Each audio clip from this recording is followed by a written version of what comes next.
Bonjour, Monsieur Amadou Damaro Camara. Bonjour. Nous avons décidé de vous rencontrer aujourd'hui, vu la situation explosive qui se passe dans votre pays, à quelques encablures des élections. Voilà, donc nous voulons comprendre. On veut savoir les raisons pour lesquelles l'opposition manifeste. A-t-elle raison, a-t-elle tort? Et que fera le gouvernement? Quelles seront les réponses du gouvernement? Est-ce qu'il va y avoir un véritable dialogue pour essayer de trouver une solution à la crise qui est en train de se dérouler dans votre pays? Voilà en gros le cadre dans lequel on va vous interviewer. Voilà. Donc, moi, je vous remercie d'être venu à moi.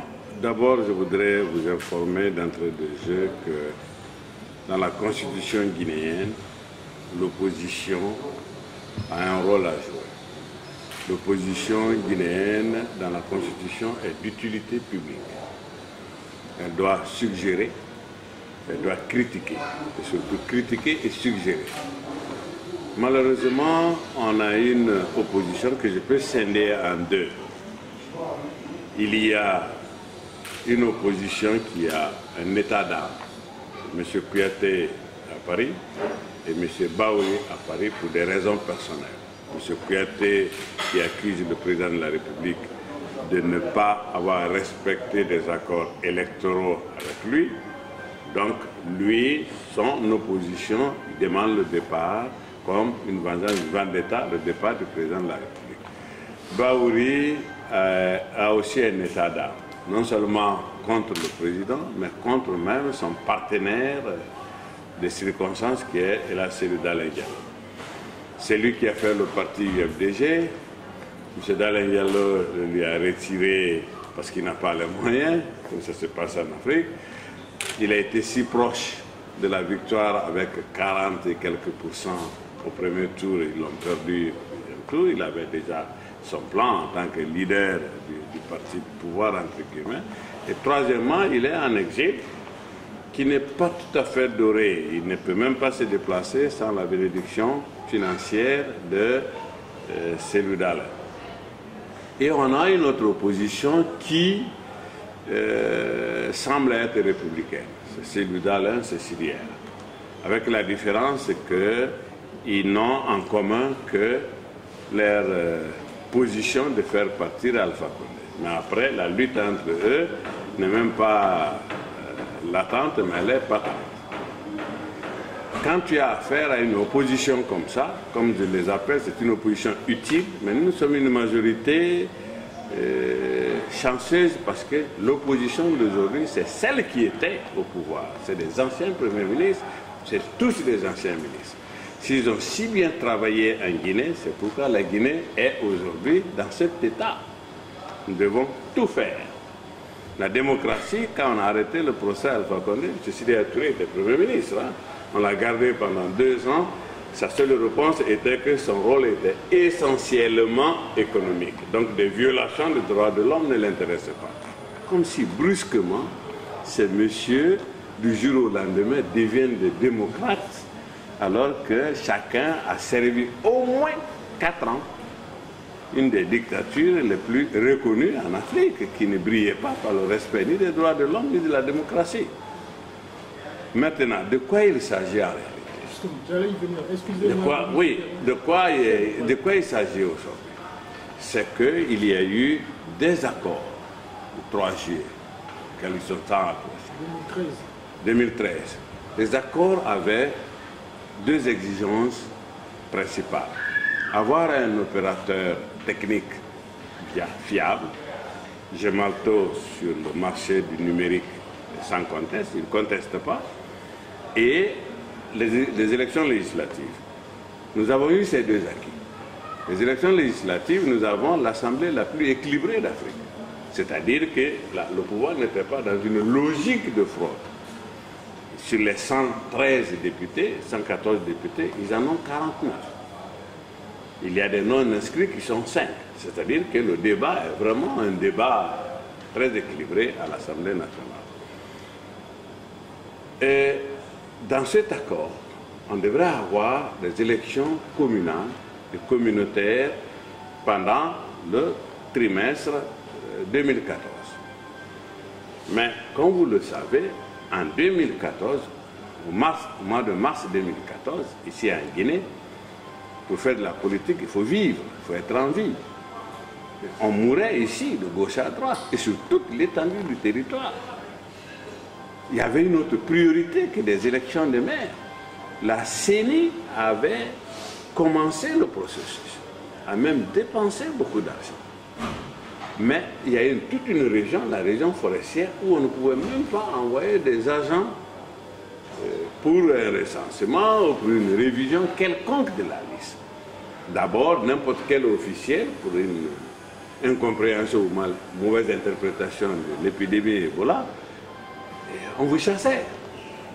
On croyait que vous venez pour inoculer des virus, on croyait que vous venez, tous ceux qui sont malades, vous les prenez pour les brûler, etc., etc. Il y avait cette perception. On ne pouvait pas penser aux élections. Jusqu'à présent, Ebola, c'est vraiment contenu, d'accord, aujourd'hui, juste à la préfecture de Forêt-Caria, mais tel n'était pas le cas en 2014. On n'a pas pu organiser des élections pour des raisons objectives. Maintenant, mais est-ce que, justement, à partir du moment où la situation de l'épidémie d'Ebola, la situation s'est améliorée dans le pays, est-ce qu'il n'était pas possible d'organiser les élections locales avant l'élection présidentielle? Parce que en fait, c'est le grief que fait l'opposition. C'est le grief qui fait l'opposition. La question qu'on se pose aujourd'hui, faut-il avoir dans le pays des maires à mandat expiré ou un président à mandat expiré? Qu'est-ce qui est facteur d'instabilité, beaucoup plus facteur d'instabilité pour le pays? Nous avons connu une transition extrêmement difficile. Mais je vous le dis aussi que ces mandats sont expirés il y a 10 ans. C'est-à-dire que ce n'est pas juste maintenant que ces mandats sont expirés. Ces maires ont été à l'origine mal élus quand ils étaient au pouvoir, quand le président de la République d'alors disait même « je ne veux pas d'opposition à Conakry ». Donc il n'y a pas eu d'opposition à Conakry. Ce sont ces maires qui ont été élus en 2005. Quand ces messieurs étaient Premier ministre, ils étaient ministres. En 2010, la transition était passée par là. Ils n'ont pas demandé à ce qu'on commence par ces élections dont les mandats étaient échus. C'était les seules légitimités, entre guillemets. Mais la sagesse avait voulu que l'on fasse d'abord les élections présidentielles pour donner une tête au pays. La tête qui était là n'était pas la bonne, une tête militaire. Et ensuite, ils auraient dû exiger à ce qu'on fasse aussi les élections communales. Non, il a fallu faire d'abord des élections législatives. Le souci, est-ce que ces délégations spéciales vont aider le pouvoir pour les élections présidentielles? Mais c'est un alibi parce que les mêmes étaient là quand on a fait les élections législatives. L'opposition a gagné toutes les communes de Conakry. Ça veut dire que ces messieurs ne jouent absolument aucun rôle. Et aujourd'hui, la CENI est partie plus loin en extirpant toutes les structures de l'administration du territoire du processus électoral. La seule chose que les chefs de quartier faisaient, c'était la répartition, la distribution des cartes électorales. Même ça, ils ne le font plus. C'est un comité paritaire, opposition, pouvoir, qui désormais est chargé de la répartition des cartes d'électeurs. Où est l'inquiétude? C'est ça l'inquiétude, tant mieux. Pourquoi vous ne venez pas, qu'on s'asseye autour de la table, qu'on mette tous les garde-fous nécessaires par la CENI pour pouvoir sécuriser, s'ils le veulent, les élections. Mais si ils nous disaient aujourd'hui, oui, c'est parce que vous aviez ces délégations, soit dit en passant, qui ne sont que 28 sur 342 qu'on a trouvé. S'ils disaient, oui, c'est à cause d'eux que vous avez gagné les élections législatives, on aurait compris. Mais ils ont gagné les élections législatives dans les communes de Conakry. Ça veut dire que ces messieurs, s'ils jouaient le rôle qu'on leur fait jouer, ils auraient dû gagner. Ils auraient dû perdre les élections, ici à Conakry. Mais il y avait une amorce de dialogue entre l'opposition et les autorités nationales. Pourquoi, où en est ce dialogue et pourquoi il s'est-il brutalement interrompu? Ok. C'est encore une de mes exigences chaque fois. Je demande chaque fois à ce que les vrais acteurs soient autour de la table.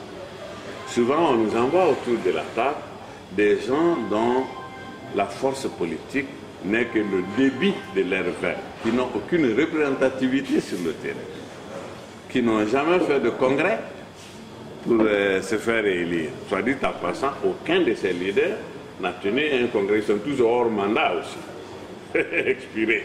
La démocratie, ça commence au moins dans son parti déjà. Mais nous nous sommes dit pendant ce dialogue, c'est moi qui dirigeais la partie mouvante, nous sommes arrivés à un point où nous avons dit, signons aujourd'hui.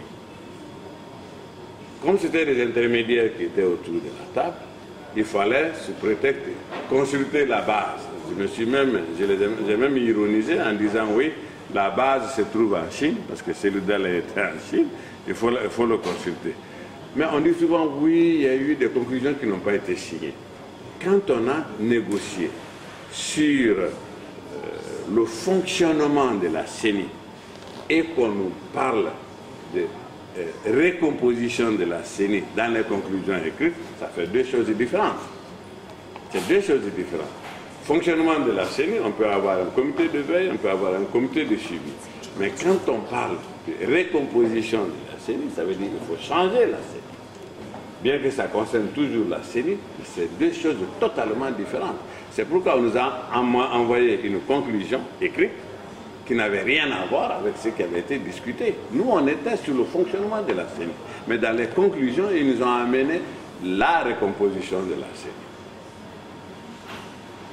C'était ça le problème. Et comme vous savez, la politique, c'est comme la météo. Hein, ça peut changer d'une minute à l'autre. Surtout quand on doit rendre compte. Donc on ne peut pas décider. Alors, Monsieur le Président, le 14 avril dernier, Cellou Diallo a affirmé que si le chef d'État en fait, ne veut pas d'élection locale, c'est parce qu'en fait, il craint que ça jette un doute sur sa victoire à la présidentielle, qui est prévue en octobre 2016, si je ne me trompe pas. Qu'est-ce que vous avez à répondre à ce qu'il dit? Est-ce que ça reflète la réalité? Mais voilà ce que nous leur proposons concrètement. On peut épiloguer sur ce qui va se passer pendant toute l'année. L'opposition tirera la couverture de son côté, nous tirerons la couverture de notre côté. Qu'on s'asseye autour d'une table, qu'on voit concrètement, est-ce qu'on peut tenir les deux élections d'ici octobre 2015, fin 2015. Ce qui n'est pas négociable, et ça c'est constitutionnel, on ne peut pas donner l'opportunité d'avoir un président hors mandat. Maintenant, pour qu'on ait les deux élections, il y a des exigences. Il y a des exigences de temps, il y a des exigences budgétaires, il y a des exigences juridiques. Notre système électoral est tel que chaque fois qu'il y a une élection, c'est en ce moment qu'on doit constituer les démembrements de la CENI, qu'on doit envoyer, on doit réviser la liste pour ces élections. Et après les élections, toute la logistique doit être ramassée et reprise s'il y a une autre élection. Et il y a un délai de minimum de 45 jours chaque fois, à 2 mois, d'annonce, d'affichage et d'annonce avant la date des élections. Nous sommes aujourd'hui le 25. Disons qu'on décide aujourd'hui de faire des élections locales, le 25 avril. Il faut le 25 juin au plus tôt pour qu'elles aient lieu. La Guinée n'a pas organisé d'élections locales depuis plus de 10 ans. Et même celle qui a été organisée il y a 10 ans n'était pas bien faite. Cette CENI n'en a jamais organisé. Vous imaginez en juin, qu'on tienne des élections, on a besoin de 304 magistrats pour superviser les recensements dans les circonscriptions électorales. Qu'on finisse ça. avec les contentieux électoraux, nous avons une nouvelle cour constitutionnelle. Vous croyez qu'on va finir avant le mois d'août? Un mois suffiront pour régler les contentieux électoraux? Non. Est-ce qu'à partir du mois d'août, on a la possibilité de redéployer une nouvelle logistique sur le terrain, refaire une nouvelle révision, parce que les élections sont totalement différentes, l'une est nationale, l'autre est locale, et qu'on tienne des élections présidentielles et avoir un président normalement élu et avant... Donc si je comprends ce que vous voulez dire, c'est que la Guinée n'a pas ni les moyens financiers, ni techniques. Mais ils le savent. Pour organiser ils le savent, ils ont... Mais dans ce le directeur même du fichier de la CENI est un membre de l'UFDG. Mais est-ce que vous pourrez donc organiser la présidentielle dans ce cas? Mais absolument, on peut organiser. C'est ce qu'on peut organiser. Nous sommes déjà à 300 et quelques milliards rien que pour cette élection. Présidentielle, est-ce que ce n'est pas plus compliqué que des élections locales? Non, justement. Elle est plus simple parce qu'on n'a que quelques bulletins. Dans le pire des cas, cette année, on va avoir 3 ou 4. Mais nous avons 300 et quelques listes pour les élections locales. Mais pour l'instant, qu'est-ce qui prouve que finalement le pays est prêt pour qu'en 2016, vous puissiez organiser l'élection présidentielle? Non, 2015. Pardon, excusez-moi, octobre 2015. Oui, parce que la CENI nous a déroulé ce chronogramme. Tout ce que nous leur demandons, faites-nous une autre proposition qu'on puisse faire. Mais ils nous demandent de reporter les élections présidentielles. Et qu'est-ce qui va suivre? Dès qu'on va reporter, le 21 décembre, le mandat est fini, on se jette dans la rue, on dit un président, il n'a plus de mandat, il n'est plus légitime. Si déjà 3 anciens premiers ministres peuvent s'asseoir à Paris, après, dans un restaurant couchu, après un dîner, décider de la légitimité du président de la République, imaginez-vous qu'il n'ait plus mandat. Alors c'est un capitaine qui va sauter qu'il a été appelé par le peuple parce que le pays n'a plus de président. Et qui dirait le contraire. Il ne faut pas prendre ce risque. Moi j'avais aussi une question par rapport à la répression policière. Oui. Vous le savez, elle a été extrêmement dure contre les manifestants. De la semaine dernière, mais même celui de l'abbé qui a été tué. Qu'est-ce que vous avez prévu en fait pour qu'aujourd'hui les forces de police en Guinée cessent de tirer à bout portant sur les manifestants? C'est ça un mot qu'ils utilisent. Hier, par exemple, avant-hier, le commandant de cette unité était encore arrêté quand on a entendu des coups de feu dans la cour de M. Dal. Il a dit, attention, allez-y et regardez toutes mes forces, nous n'avons pas d'armes, nous n'avons que des armes conventionnelles. Allez-y, vous les journalistes, allez-y vous intéresser d'où vient le coup de feu. Comment voulez-vous que des manifestants dits pacifiques qui viennent devant la voiture des leaders avec des coupes-coupes, avec des gourdins, avec des lance-pierres, avec des frondes, pour tirer avec des chevrotines sur les forces de l'ordre. On a eu 14 gendarmes qui ont eu des balles de fusil de chasse dans le corps. Vous croyez que ce sont ces gendarmes qui se tirent les uns sur les autres? Et ensuite, quand on fait une manifestation qui est constitutionnellement reconnue, on demande la permission, l'autorisation de manifester. Ça a été toujours fait comme ça. On donne son itinéraire et on commande aux forces de l'ordre d'encadrer. Mais quand vous dites, nous ne reconnaissons pas le président, sa légitimité, nous ne reconnaissons pas la CENI, nous ne reconnaissons pas les autorités locales qui doivent nous autoriser à marcher, et vous vous mettez sous prétexte dans tout le pays, qu'est-ce que vous demandez? C'est ça la rébellion. Ça n'a pas d'autre nom. Et quand on se rebelle, on dit que l'État n'existe pas. Si tu vois une force dessus, ça vient de quelque part. C'est pour te prouver que l'État est là. Et c'est pourquoi le commandant avait dit, si Cédric sortait, je l'amenais à la police. Parce que la manifestation n'est pas autorisée. Ça, c'est l'anarchie. On n'est pas dans une république là. Mais l'opposition affirme que c'était juste des lance-pierres. Il n'y avait pas de manifestants. Mais comment? Vous avez des vidéos. Des lance-pierres, on appelle. Je connais ce que c'est qu'une lance-pierre, je connais ce que c'est qu'une fronde, je connais ce que c'est qu'un coupe-coupe. Je connais ce que c'est qu'un morceau de chevron. Je connais. Mais écoutez, quand on dit le président n'est plus légitime, les quartiers, les chefs des îles, les maires ne sont plus légitimes, nous ne les reconnaissons plus. et vous voulez manifester, vous voulez quand même qu'on vous encadre. Dites-nous au moins où vous marchez pour qu'on vous encadre. On ne peut pas avoir un policier, un gendarme derrière chaque citoyen. Qu'est-ce qu'ils ont voulu faire dans toutes les communes à la fois? C'est ça l'insurrection. C'est ce que je vous ai dit au début de cette émission.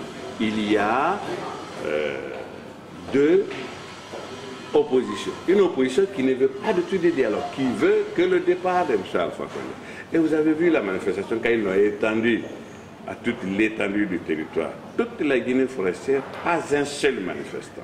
Toute la Haute-Guinée, pas un seul manifestant. Il y a au moins trois préfectures de la Basse-Côte sans aucun manifestant, y compris Koya tout près, y compris Frécaria. Ça démontre déjà ce que c'est que ce territoire. Et c'est des territoires localisés ethniquement. Donc il faut faire très attention, il faut être très responsable. Et aujourd'hui, l'Occident nous a appelés.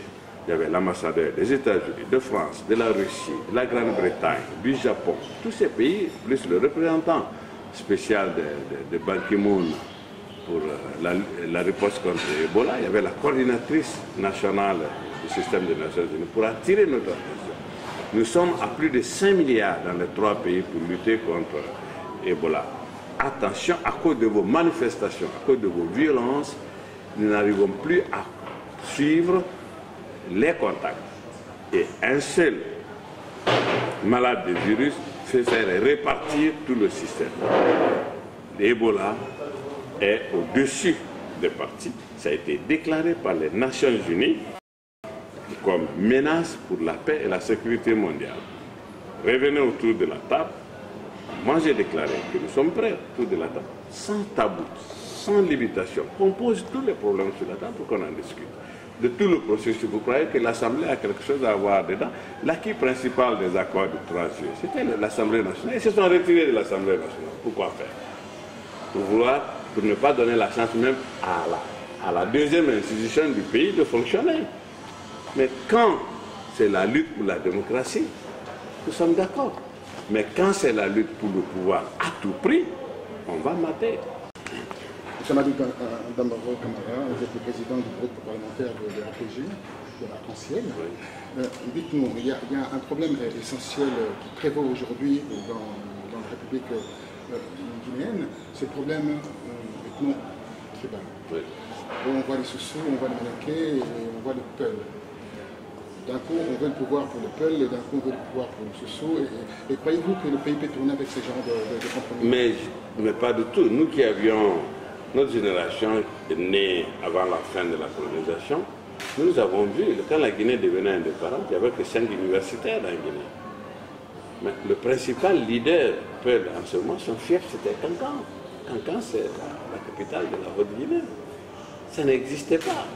C'est les politiciens intellectuels en manque de repères qui se cachent derrière les points d'ancrage les plus faciles en Afrique, qui sont les ethnies, pour faire de la politique. Mais c'est très dangereux, c'est pourquoi 30 ans après cette année, la Guinée sera encore dans la construction, dans le processus démocratique. C'est pourquoi quand l'essentiel de ces militants, 95% de ces militants appartiennent à ton groupe ethnique, la rhétorique peut être aussi dangereuse qu'une arme de destruction massive. C'est pourquoi il faut faire très attention. Quand on demande le jeudi, s'il ne se prononce pas, nous allons demander son départ. Qui va demander son départ? Et que vont faire les autres? Quel est cet appel? C'est pourquoi nous devons travailler, il ne faut pas avoir peur du monde, nous devons travailler et faire très attention. Alors on va faire très attention. Ouais. En 2010, les premières élections électorales libres et transparentes, dans ce pays, ça ramenait un espoir. Aujourd'hui, votre opposant historique, qui est Daven, qui dit que voilà, bon, il a été floué. Il souhaiterait bien entendu récupérer son pouvoir. C'est pour cela qu'il parle de l'illégitimité du pouvoir du président Alpha Condé, qui dit après moi c'est moi. On voit bien partout au niveau des slogans, et ça nous a interpellé. Et ces slogans, que pensez-vous de ces slogans-là? Après lui c'est lui. Oui, mais ça veut dire qu'il aura un deuxième mandat, et c'est ça la vraie réalité, hein, je ne le cache pas. Alors ça, c'est pas un slogan. Je viens de l'intérieur du pays, je sillonne toujours le pays, je suis à l'extérieur, je suis à l'intérieur du pays. La réalité est qu'il sera réélu dès le premier tour. C'est ce qui les agite, à mon sens, d'ailleurs. C'est ça la réalité. Et je ne suis pas ce politicien démagogue qui croit que le boulevard de la vérité, c'est ce qui part de chez moi. Non, c'est pas vrai. La réalité, c'est que ces messieurs étaient au pouvoir. Nous les avons connus. 11 ans de pouvoir 11 ans, il était ministre. Il a été ministre pendant 11 ans. Depuis l'indépendance de la Guinée, personne n'a autant duré dans le régime, dans un gouvernement. C'est lui, jusqu'au poste de Premier ministre. Sidi Touré, il est resté à peu près 4 ans Premier ministre. On demande tant de choses. Mais l'électricité qu'ils ont laissée, c'est Alpha Condé qui les a tournés off. Non. L'eau qu'ils ont laissée, c'est Alpha Condé qui a fermé le robinet. Toutes les bonnes routes qu'ils ont laissées, qu'en 4 ans, elles se sont détériorées. On peut observer aujourd'hui dans la ville de Conakry une paupérisation de la population. Il y a où on voit la souffrance, la misère, le ciel là, les faubourgs, il y a des quartiers complètement exempts. Quelle est la lumière portez-vous par rapport à ça? Mais vous croyez que ça date de 4 ans?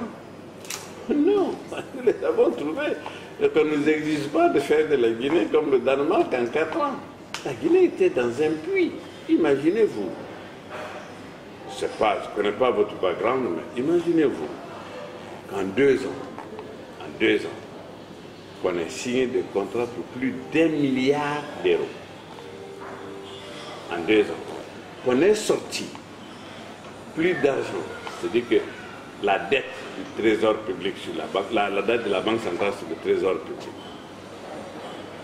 qui soit plus élevée que la somme cumulée de cette dette de l'indépendance à 2008. 5 000 milliards d'avance de la Banque centrale au trésor public. Quand l'inflation était à 21-23%. 21%. Quand le sac de riz était vendu ici à 300 000. Et depuis 2 à 3 ans, ce sac de riz qui est la nourriture principale ici, aussi autour de 150 000, 160 000.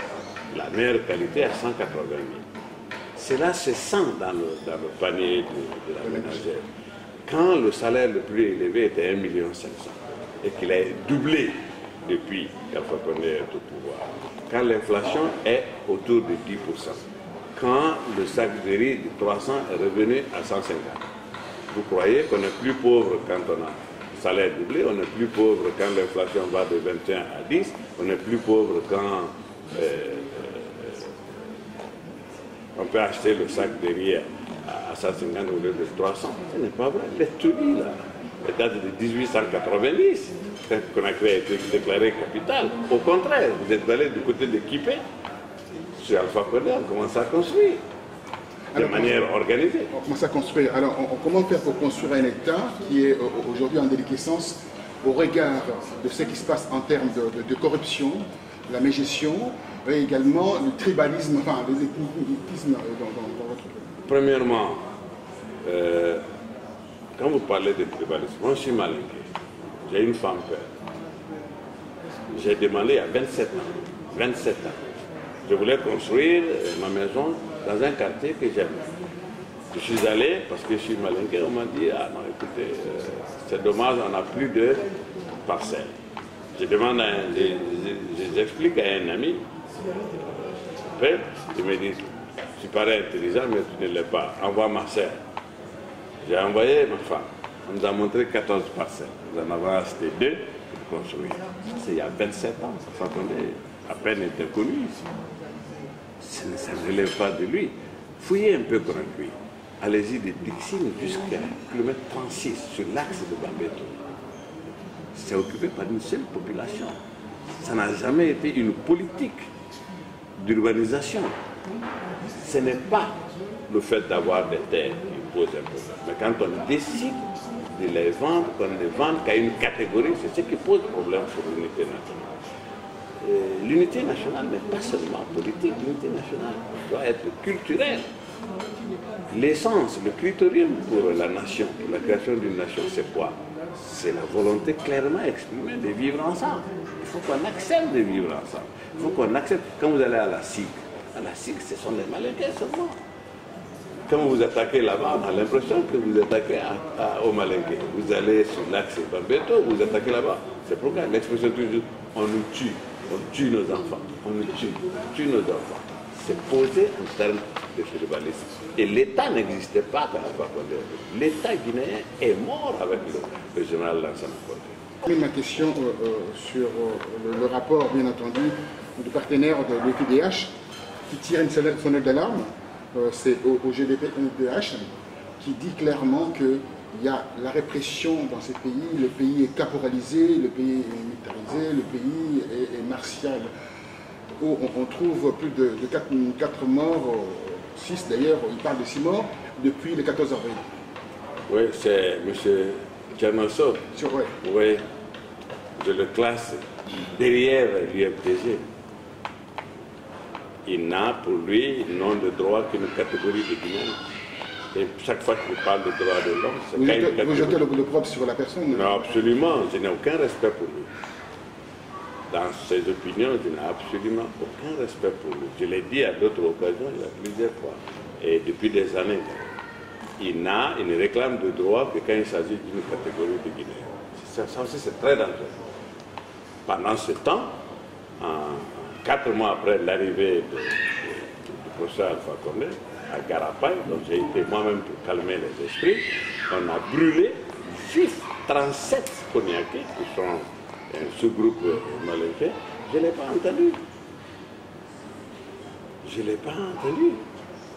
Le président François Hollande, lors du passage du président Alpha Condé à Paris, a rappelé le principe de dialogue. Ce principe de dialogue consiste à aller voir l'opposition, parce que l'opposition est frustrée aujourd'hui par rapport aux dernières élections.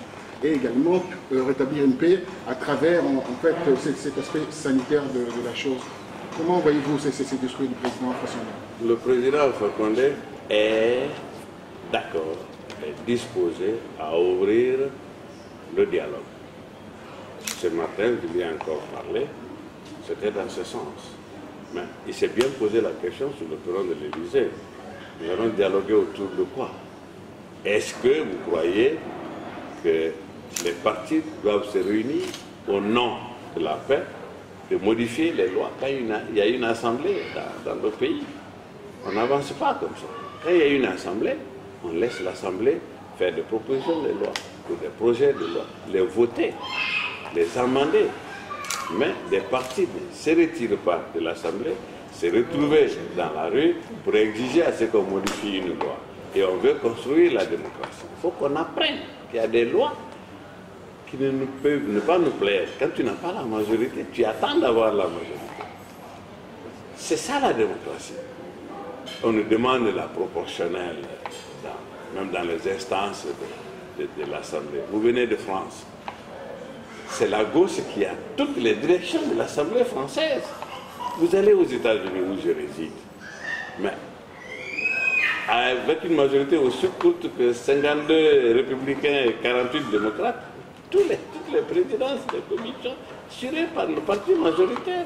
C'est ça le sacro-saint principe de la majorité, de la démocratie, la dictature de la majorité dans le respect de la minorité. On veut à la fois le beurre et le prix du beurre. On veut la démocratie à base de loi quand c'est seulement en leur faveur. Pour terminer, alors l'aspect sanitaire de la chose. L'Ebola, ouais. Mais ils sont mis devant leurs responsabilités. Qu'on revienne autour de la table et qu'on laisse les services de santé avoir leur mobilité pour qu'on en finisse avec cette situation. Vous connaissez nos pays africains. L'année électorale, c'est une année où les investisseurs ne viennent pas. Voilà, je voulais en parler, je voulais aborder ça. Plus c'est Ebola. Voilà. Voilà. Mais quand c'est des anciens dirigeants qui en savent les conséquences d'une telle attitude, préfèrent aller dans ce sens pour empêcher le professeur de travailler. Mais les routes qu'il est en train de faire à l'intérieur du pays, ça ne leur plaît pas. Mais les populations sont tellement conscientes que la Guinée, ce n'est pas l'axe Bambeto. Monsieur Camara, que je revienne sur les raisons que vous avez évoquées pour le report, je ne sais pas si inédit, des élections locales. Vous avez donné des arguments techniques. Pour vous revenir là-dessus? Je veux dire tout simplement que pour qu'on ait des deux élections, je veux qu'on se retrouve autour de la table et qu'on nous déroule techniquement comment c'est possible, financièrement comment c'est possible. Et politiquement, nous ne pouvons pas prendre le risque d'avoir un pays avec un président hors mandat. Ça, c'est hors de question, ce n'est pas négociable, c'est la Constitution. Donc, la CENI était claire. Notre système électoral dit que pour chaque élection, il faut déployer de nouveaux démembrements, les recruter, les former, les déployer. Et déployer de nouveaux kits. Il faut réviser pour la circonstance. Et il faut y avoir au moins un affichage de 45 jours avant la date. Et l'annonce de la date, 60 jours au moins avant la date des élections. Est-ce qu'aujourd'hui, nous pouvons tenir des élections locales et tenir des élections présidentielles? Si c'est possible, qu'ils viennent pour qu'on en discute techniquement. D'abord, financièrement, les élections locales sont plus chères que les élections présidentielles. Déjà, les élections présidentielles sont estimées à plus de 300 milliards. 350 milliards, je crois. Je n'ai pas le chiffre exact. Et les élections communales vont être peut-être 400 milliards si elles sont plus chères. Nous n'avons pas 800 milliards avec notre économie si exsangue par l'Ebola. Déjà pour le premier trimestre, nous sommes à 255 milliards de manque à gagner sur les prévisions de recettes, déjà pour le premier trimestre. Alors qu'on se retrouve, qu'on voit ce qui est possible d'être fait. Et de toute façon... Donc matériellement, il n'est pas possible d'organiser ces élections matériellement, avant l'élection. Techniquement, juridiquement, dans les délais, il est impossible. Le plan B serait de coupler.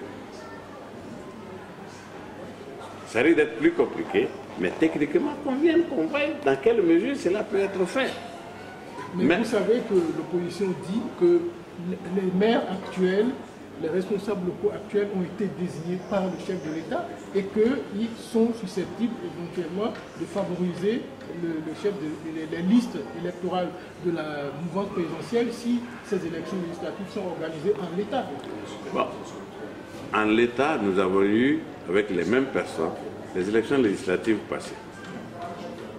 Malgré leur présence, malgré leur dévotion au pouvoir, leur affiliation au pouvoir, l'opposition a gagné les 5 communes de Conakry. Ça veut dire que c'est faux le rôle qu'on leur fait jouer. Mais encore, pendant les élections législatives, les chefs de quartier étaient ceux-là qui distribuaient les cartes d'électeurs. Même maintenant, ça là aussi, la CENI dit que désormais, ce serait un comité paritaire opposition-pouvoir qui va distribuer les cartes d'électeurs. Donc, à aucun moment et à aucun niveau, à quelque niveau que ce soit, aucune structure de l'administration du territoire ne participe au processus électoral. Si je comprends bien, vous accusez l'opposition de mauvaise foi. D'après vous, quelles sont les raisons pour lesquelles l'opposition est aussi remontée contre justement le... Il est en train de faire ce qu'ils n'ont pas pu faire pendant toutes leurs longues années au pouvoir. Et ils ont goûté, hein, les délices du pouvoir, ce n'était pas pour la démocratie. Tous ces messieurs ont servi fidèlement des dictatures ici. Donc ce n'est pas du jour au lendemain qu'ils deviennent des démocrates.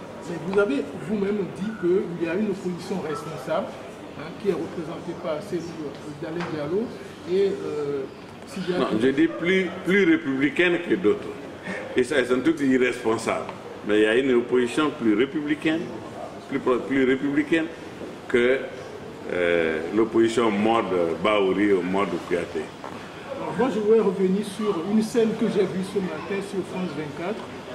J'ai vu un policier, en tout cas un membre des forces de l'ordre, molester un gamin de, je sais pas, il doit avoir, en tout cas, haut comme 3 pommes, il doit avoir au maximum une dizaine d'années. Et le gamin, il n'était pas dangereux. Est-ce que quand il y a des dérapages de ce genre, vous sanctionnez les membres de force de l'ordre? Moi, j'ai tous mes enfants aux États-Unis. C'est lui a tous ses enfants aux États-Unis. S'il y a tous ses enfants en France et aux États-Unis. Pourquoi? Qu'est-ce qu'un enfant de 10 ans a cherché dans la rue? C'est l'irresponsabilité des responsables politiques qui demandent à ceux qui soient dans la rue et l'irresponsabilité, la démission des parents. C'est un enfant qui n'a même pas le droit de voter, qui n'est même pas en âge de lire correctement, plus forte raison, un programme, qu'est-ce qu'ils cherchent dans la rue? Et c'est à eux qu'on donne souvent des armes de manière anonyme pour tirer. Mais ce garçon n'était pas armé. Alors, oui. Est-ce que si les images passent, si le président de la République voit ces images, chaque fois qu'il y a des dérapages de ce genre, c'est pourquoi il est de la responsabilité de tout le monde. D'abord, d'éduquer civiquement ces militants, de leur dire pourquoi on marche. On ne marche pas avec les cailloux, on ne marche pas avec les coups de coupe, on ne marche pas. Qu'est-ce que cet enfant pouvait faire devant le policier? Je n'approuve pas qu'on agresse un enfant. Mais qu'est-ce que cet enfant faisait dans une marche politique? Il n'en sait rien. C'est de notre responsabilité, la classe politique, de s'adresser aux autorités, de donner un itinéraire de marche et de donner le point où on commence, à quelle voie on passe et où on se termine et comment on veut terminer pour permettre aux forces de l'ordre de les encadrer. Mais quand on veut créer l'anarchie, dans l'anarchie, il y a tout. Alors, dernière question. Vous savez, Jacques Chirac, quand il était président, il disait que quand il y a des troubles dans un pays, que forcément le premier responsable, c'est le pouvoir en place. Est-ce que vous avez des propositions concrètes en direction de l'opposition pour vraiment débloquer la situation? Au fait, il disait que dans le désordre contre l'injustice, et le désordre, je préfère l'injustice. Mais il faut avoir l'ordre. On ne peut rien faire dans le désordre. Des propositions, nous en avons. Des propositions, nous sommes prêts à les examiner. Mais pas dans la rue. Qui reviennent à l'Assemblée, qu'on se retrouve autour d'une table, nous n'avons pas de conditionnalité. Venez autour de la table, posons tous les problèmes et apprenons à se parler en tant que Guinéens. C'est tout ce que nous demandons. Et ça, c'est aussi difficile. Qu'on dise, oui, 2 dialogues déjà ont échoué. Vous croyez que 2 dialogues suffisent pour construire une démocratie? Vous avez souvenance de la guerre Espagne-Hollande. Ça a duré 80 ans. À un moment, ils ont eu 12 ans de trêve, en train de parler. Après, ils ont repris. Mais ça s'est terminé autour d'une table. La Deuxième Guerre mondiale, 40 millions de victimes. Ça s'est terminé autour d'une table. Il faut bien qu'on se retrouve autour de la table. On ne peut pas exiger. Le problème, c'est quoi? C'est que tu ne peux pas vouloir parler avec quelqu'un dont tu ne reconnais même plus la légitimité. Tu ne peux pas décider cela à la place du peuple de Guinée. Ce n'est pas 2 ou 3 leaders dans un restaurant qui peuvent décider. Ça, c'est déjà une violation de la Constitution. Quand on demande l'insurrection, c'est une violation de la Constitution. Moi, à la place d'Alpha Condé, je les ai arrêtés pour incitation à l'insurrection. Et c'est clair, c'est ce qu'il faut. L'État doit exister. Merci. Pas du tout par rapport à l'opposition, mais c'est par rapport aux attentes même du peuple guinéen. Parce qu'on sait que beaucoup vivent dans la misère dans ce pays. Donc c'est vrai que tout à l'heure, vous avez dit que le pays, c'est pas vous quand vous en aviez hérité. Mais est-ce qu'on ne peut pas dire aussi qu'aujourd'hui, en fait, le président Condé a déçu parce que beaucoup attendaient énormément de lui pour qu'il transforme ce pays. Et finalement, quand on rencontre la plupart des Guinéens, ils nous disent que vraiment ils ont été déçus parce qu'ils ne voient pas du tout de changement. Oui, vous étiez certainement dans une zone où vous avez une catégorie. Je suis sûr que vous allez dans une autre zone, on va vous dire tout à fait différemment. Ça, je peux vous assurer. Écoutez, le problème que vous posez, c'est que déjà, il a été élu, il a pris service le 21 décembre. Au mois de mars déjà, en France, ce groupe-là lui demandait déjà de dégager. Mois de mars. Donc depuis jusque-là, ils n'ont pas arrêté. Il n'a même pas eu de période de grâce. C'est lui qui reconnaît sa défaite. Après dire, on m'a volé ma victoire, il me la faut. Et depuis, notre opposition n'a parlé que d'élections depuis 4 ans. Dites-moi, on parle de l'insécurité. Le 1er mars, c'était contre l'insécurité. Je leur ai dit, écoutez, je m'attendais de vous êtes des anciens dirigeants, qu'on nous fasse une proposition comment lutter contre l'insécurité. Qu'on nous envoie même une session extraordinaire de l'Assemblée pour modifier des lignes de crédit en faveur de la lutte contre l'insécurité. Je serais d'accord avec vous. Je vous aurais soutenu dans cette démarche. Mais vous ne mettez pas les enfants le jeudi comment on appelle, dans la rue, ou mardi, je ne sais pas quand, pour lutter pour protester contre l'insécurité. Est-ce que le vendredi matin, on n'était plus en sécurité que la veille? Non. On était moins en sécurité. C'est ça une opposition responsable qui aurait dit, ce crédit-là ici, prenez-la, vous ajoutez pour créer des brigades entre les préfectures, pour recruter des nouveaux gendarmes, pour recruter des nouveaux policiers. Il faut quand même une petite période pour les former, etc., etc. Je me serais associé à de telles démarches. Mais non, on lutte contre, on proteste contre l'insécurité. Pendant ce temps, les premiers groupes armés qu'on appelait les Denka Mansare et les Mathias, c'était quand M. Sidi Touré était Premier ministre. Ces groupes-là ont apparu ici. La première cour d'assises contre la criminalité, il était Premier ministre.